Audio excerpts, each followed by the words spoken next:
ဒီနေ့မှာကျွန်တော်တို့ကအသေးကြောများရဲ့အလွန်တင်းငယ်တဲ့သွေးကြောများရဲ့မလှုပ်ဆောင်နိုင်မှုကိုဆွေးနွေးသွားမှာပါ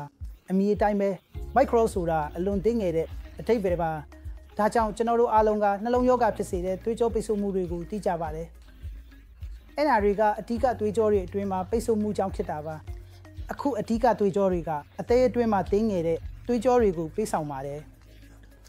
အခုဒီသွေးကြောတွေမှာယောဂဖြစ်ရင်လည်းပြဿနာတွေဖြစ်စေနိုင်ပါတယ်ဒါကိုကျွန်တော်တို့သိထားဖို့လိုအပ်ပါတယ်ဒီလိုယောဂပုံစံတွေနဲ့လူနာတွေရဲ့အခြေခံလက္ခဏာတွေက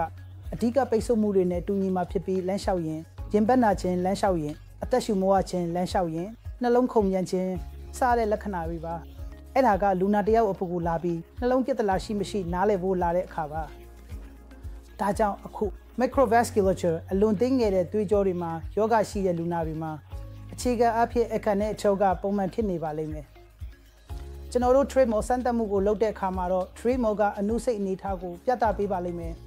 ဒါကြောင့် treadmill ကအနုစိတ်အနေအထားကိုပြသတဲ့အခါမှာလူနာတွေကို coronary angiogram သို့မဟုတ် coronary angiogram တစ်ခုခုကိုလုပ်ဖို့အကြံပြုလို့ရှိပါတယ်အခုဒီစစ်ဆေးမှုတွေကိုလုပ်တဲ့အခါမှာအဓိကသွေးကြောတွေကအားလုံးတက်ရှင်းပြီး microvasculature ကအများအားဖြင့်ဒီစစ်ဆေးမှုတွေမှာမမြင်ရပါဘူးဆိုတာကိုပြသပေးပါတယ်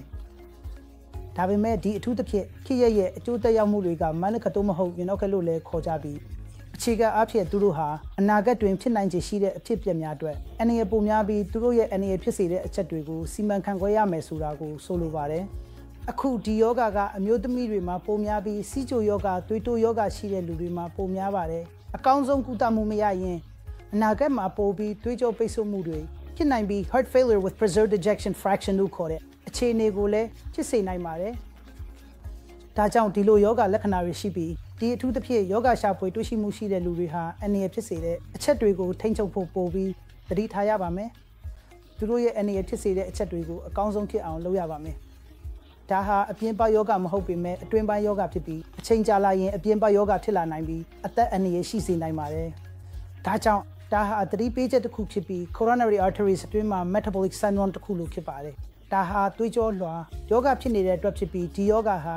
စီးချိုယောဂသွေးတိုးယောဂဆစ်လိပ်တောက်ခြင်းစိတ်ဖိစီးမှုလို့အနေရဖြစ်စေတဲ့အချက်တွေနဲ့ဆက်ဆက်ပါတယ်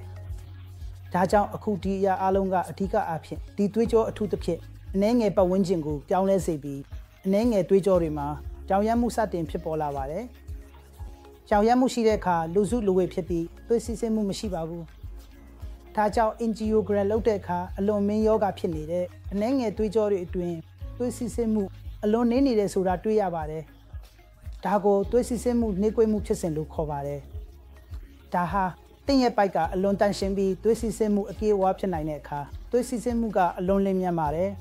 ဒါပေမဲ့အလွန်မင်းအစုံပိုင်းမှာအတားအဆီးရှိတဲ့အခါသွေးစီးဆင်းမှုကအလွန်နှေးကွေးသွားပါလိမ့်မယ်အခုဒါကအနှဲငယ်သွေးကြောတွေအလွန်မင်းယောဂဖြစ်နေပြီဆိုတဲ့အချက်ပြပါ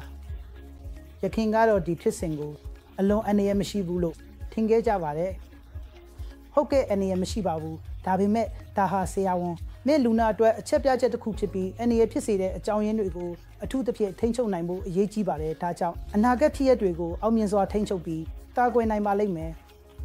အခုတော့ဒါကနှလုံးသွေးကြောတွေရဲ့အနှဲငယ်သွေးကြောမလို့ဆောင်ဘူးအကြောင်းကိုအချင်းချုပ်ပြောတာပါကျေးဇူးတင်ပါတယ်